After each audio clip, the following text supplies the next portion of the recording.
guys, it's Elise Quevedo here, and today I'm with the amazing Glen Gilmore, which is a lawyer, Forbes Top 20 social media power influencer, and fellow global thought leader. Hey Glen, how are you today? I'm terrific, Elise. How about yourself? Fantastic. Of course, I can see that we're both in sunny places today, which is great. We are. And last time we spoke, we were sharing insights at a Trust in Tech event. So I wanted to kind of start on this topic. And the first question is, why should we trust emerging technologies? We should trust emerging technologies because of all the technologies that surround us, the light that brightens our home, the healthcare we receive that lets us live even in the most challenging of times. Emerging technologies, though, present some challenges because they are new. And when they're new, it's fair that we ask tough questions. And so when it comes to emerging technologies, I say treat them as new friends. Separate fact from fiction. Get to know them. And with new technologies, it's fair to begin by asking tough questions. And once you've learned those questions, understand that new technologies are going to have an evolution, meaning when they come out of the gate, they may not have the best security protocols. They may not have the best techniques. However, as we use these new technologies and learn what needs to take place to improve them, they improve as well. And so we have to understand that we need to separate fact from fiction. We need to agree on some global standards, and we need to get to know and ask tough questions. Wow, that's spot on, and it brings me back to what we did the last time we met at that event, where I even made, I don't know if you remember, I made the audience close their eyes, and that was just to understand what you've just said, that fear, the not known, because when we close our eyes, it's like, oh my God, what's happening, who's around us? Technology is a little bit the same. We tend to have a fear of what we don't understand, which brings me now to AI and 5G, Glen. How are artificial intelligence and 5G changing what we currently do and what we will do at a global scale? I mean, what is the biggest factor people need to be aware of when it comes to the importance of 5G and AI? With 5G, we're talking about super fast internet services. And what excites me most about 5G is not the fact that we'll be able to tap into the best doctors anywhere in the world, so that anywhere in the world you are, you can have real-time access to the best doctors. And that's really exciting.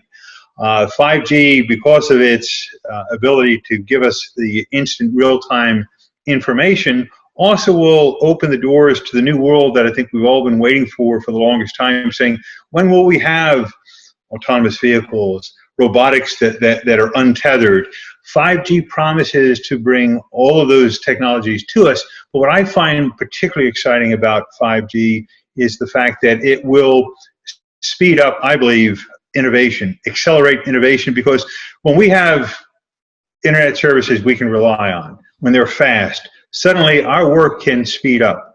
We are more likely to collaborate with each other. So I see 5G as an incredibly exciting opportunity for us to accelerate innovation. We know the technologies are on the horizon. With 5G, I think we'll find new technologies we're not even thinking about right now. And artificial intelligence is something that is difficult to comprehend for all of us. But what we do know is this, that artificial intelligence already has an ability to detect cancer better than a university filled with medical doctors. We still need doctors, of course, but what we do know about artificial intelligence is that it has this incredible ability to speed up the discovery process of health issues. It has the ability, for people who may not understand, artificial intelligence isn't just about the automation of actions, it's about the automation of decision making. And for that reason, it becomes a little more alarming as a technology, but we're already reaping the benefits in terms of seeing healthcare improve greatly by the ability of artificial intelligence to digest very quickly vast amounts of information, to speed up the discovery of new drugs, to identify health issues. And so again, we're looking at two technologies that offer a far better world tomorrow than we have today, actually. Wow, Glenn, those are amazing insights, and I love the benefits that you were able to list right now. And so now let's pay a little bit of the other side and talk about what are some of those main challenges of AI and emerging technologies. How can society actually overcome them? Because just as much as we are excited, there is also that fear that makes people kind of go, whoa. So how can we overcome those? It's a question that we have to ask every time when we're dealing with new technologies. Artificial intelligence in particular, we have to be mindful of the fact that at the beginning of the process, it is digesting an incredible amount of information. We've got to make sure that that information truly is broad and representative of our communities so that we don't have a bias within the artificial intelligence that gives results that disadvantage the already disadvantaged. And so what we're working for in the technology space is say we need that kind of black box that we can look into to find out how is it that AI is making its decisions so that we can make sure that the decisions it's making are equitable and non-biased. And that's a agile, ongoing process.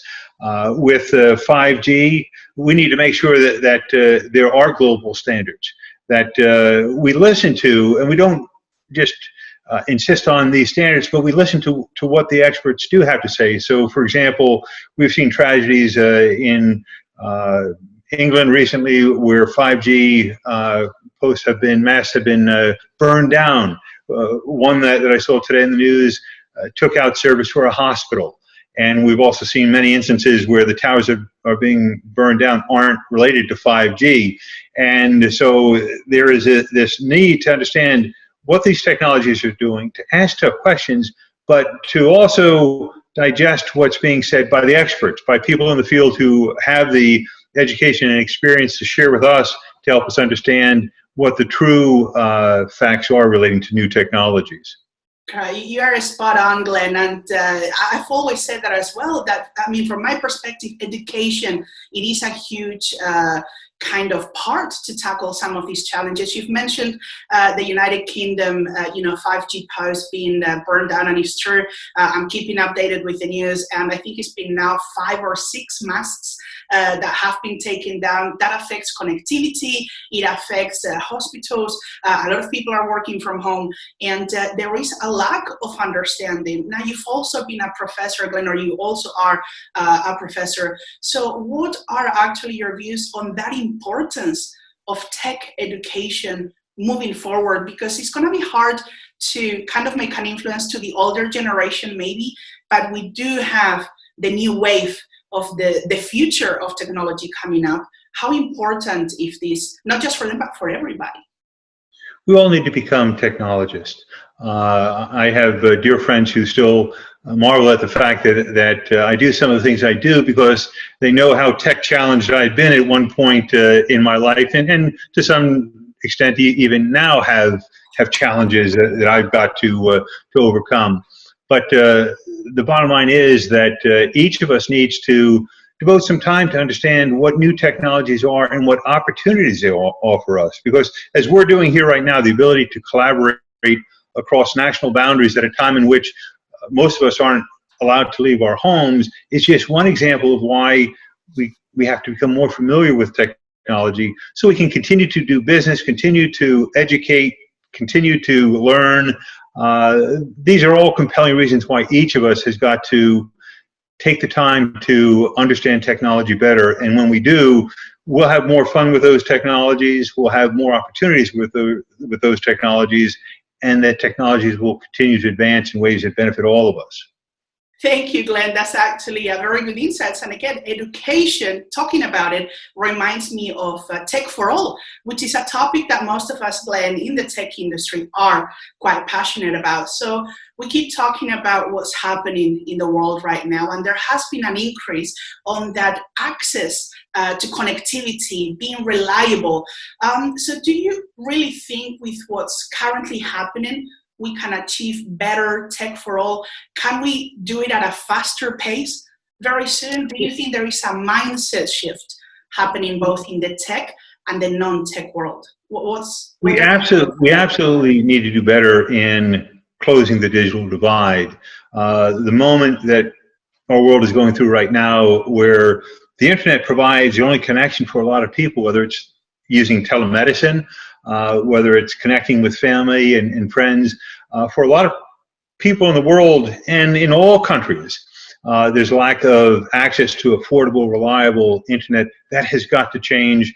The devices as well have got to become something that are more affordable and accessible to people, and that comes through competition, so that the unconnected can get connected. And as I said at the beginning of our discussion, I see an exciting world for all of us where innovation will make some really positive changes. And that innovation is going to occur in Nigeria, in Valencia, in the state of Georgia, in places that we might, wonder whether or not they have the access that will enable them to do that. But I think in some of the most unexpected places, you're going to find some great new discoveries. And certainly places like Nigeria and Valencia and Georgia already have great things going on. But if you take that percentage of the population in each of those places and empower them to connect to the internet, I think what you'll see from each of those places will go far beyond the great achievements that have already come from places like Valencia, Nigeria, and Georgia. True. I think you're touching a great point, and this is what's happening. Even though we're going through really tough times right now, I think a lot of positives are gonna come from it. For example, I'm currently in Spain, and I'm actually quite lucky because I found out that Spain has one of the biggest infrastructures, bigger than United Kingdom, France, and Germany together when it comes to fiber and the reliability. So throughout the few weeks that I've been here, my internet connection has not shut down. Connectivity has been really fast. It has not stopped me from doing these videos. I'm getting that freeze moment that many people get in videos. But then it makes me think about the non-tech community and the rural areas. How will these affect? And right now, people or engineers are not able to get to a lot of these communities because of the non-travel. So I do feel that we are in a shift moving forward once airspace opens up. And I think many people are thinking twice as to how, do I need to jump online or do I not? There is this big shift of many things. For people like ourselves who are in the tech world, it's a bit natural to kind of get more involved maybe on, hey, let's jump on videos now more.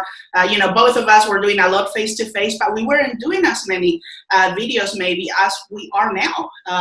We've known each other for quite a while, and this is the first video we do, for example, because this was not kind of maybe part of our strategies before, but it makes you think of both. How can we move forward in the tech community, and what can we do to help those that are not having that access to tech, hence the Tech for All umbrella. And this actually reminds me, Glenn, of one of the reasons why I love talking to you when we meet, is because of the vast knowledge that you have accumulated through everything you have done. I mean, both in life and your wisdom. And to be honest, when I introed you, it was very short, guys, because it's really hard to introduce Glenn sometimes because you have so many titles. I mean, we could do a whole video another day just based on, please tell us your background, because that would take probably like a couple of hours.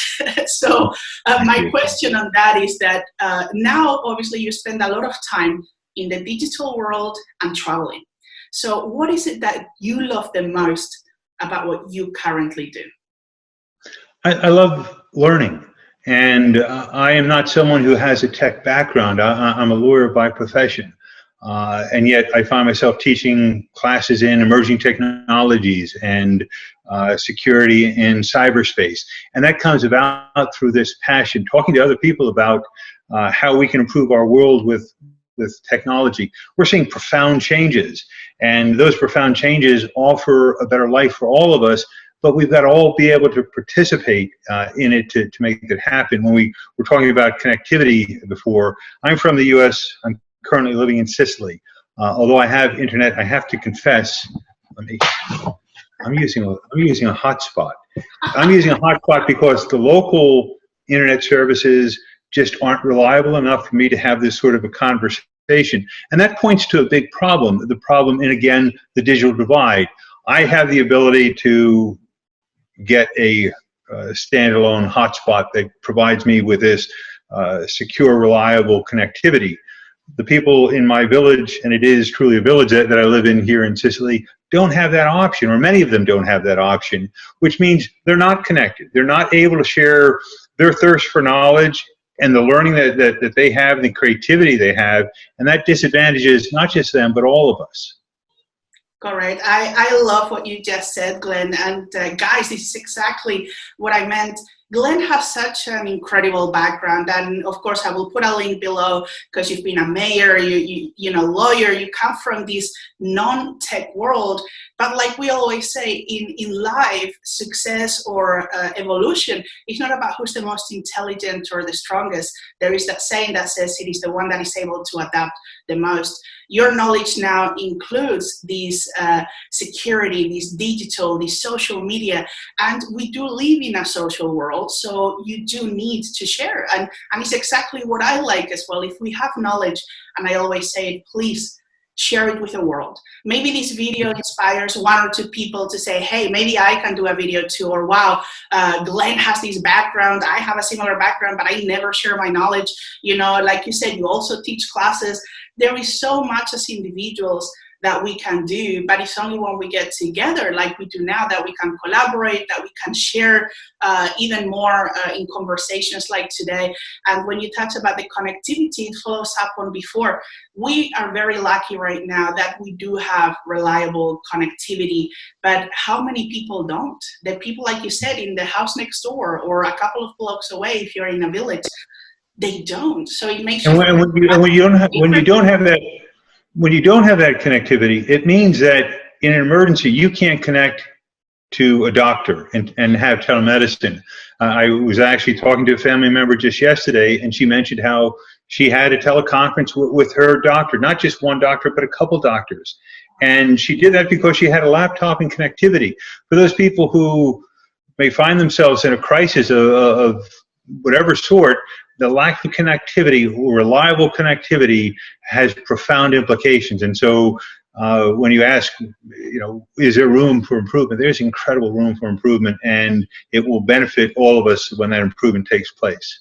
Correct. Improvement is always key, both in ourselves and the world, the way technology is moving. It's the same. The other day I talked to my friend, her family is from South America, and she was talking about how something had happened to her father, and they could only make one phone call, and the doctors took over 8 hours to arrive because South America doesn't have, or at least in the area that they were in near Ecuador, do not have the same benefits of maybe North America or the rest of Europe. So we always have to figure out ways of how do we improve everything, not just for the but the others as well. If I might, with the example that you're giving, with the use of artificial intelligence, so if you have doctors being dispatched, but it's in a rural area, with artificial intelligence, it can digest what the symptoms are and pretty accurately understand what the medical issue is, so that perhaps remotely, hopefully, that there's a medical center in the town that has connectivity, even if it's a small healthcare center, that could perhaps begin to start the process of helping save that person's life. And so when we think of technology, it's not just about big cities. It particularly has exciting opportunities for rural areas, where when you have that connectivity, even if it begins with a healthcare center, and it allows you to tap into the best healthcare resources anywhere in the world, vast improvement takes place. Correct. I absolutely love that answer, because it's a little bit similar as to how some people only want to work, for example, with big companies, but never the little ones or the startups or the SMEs. And I think that we need to remember that everybody has always been a startup. Every city began as a village, regardless of where we are. New York City, Spain, where we are, Italy. None of the big cities were big cities from the beginning. And as we are fortunate to grow up on those, we seem to forget about what can we do to help those that didn't. those that are still on that kind of a startup process, whether you are a city, whether you're a company. And like we said, this is where innovation or our knowledge can help others. And this brings me to the last question of today, even though I probably have another 20 for you, Glenn, but we'll jump on another video for that. Is that we keep talking about the experience, that we have. And with all the experience that you have and the wisdom that you have gathered in life and what you know about technology and from all your travels, what are your takeaways for people in regards trust in technology? Learn. Approach technology, new technologies, as you would approach a new neighbor. Ask questions. Say hello. Familiarize yourself so that you can understand personally what the new technology is all about. And in that process, you may be able to point to a flaw that needs to be addressed. And when it does, you've improved that new technology for everyone else. We're right now using Zoom. It had this meteoric rise in users, and then people raised questions about security and privacy. And the company itself said, we understand their problems and we're going to address them as quickly as we possibly can and devote all of our energies into doing that. And so people have got to understand with new technologies, especially when people begin to adopt them, you're going to discover flaws, you're going to discover problems. But the question becomes, what does the company who is in charge of that new technology doing to address those? Zoom has gone about addressing these concerns very quickly, and I think to the benefit of us all, so that we can continue to use a resource that is easy to use, friendly to use, and lets us collaborate over time zones and big distances. I love it, Glenn. And you mentioned Zoom, which yes is a platform that pretty much over 80% of the world is using now. And over a year ago, I spoke about it. I shared a post about them, and people are like, "Oh, yes, Zoom is dying. Zoom is not working." And it's like, it's like, just wait. And who knew that a year later, Zoom was gonna be as big as it is today? But you've heard it from Glenn, guys. The bottom line from him: say hello to people and learn.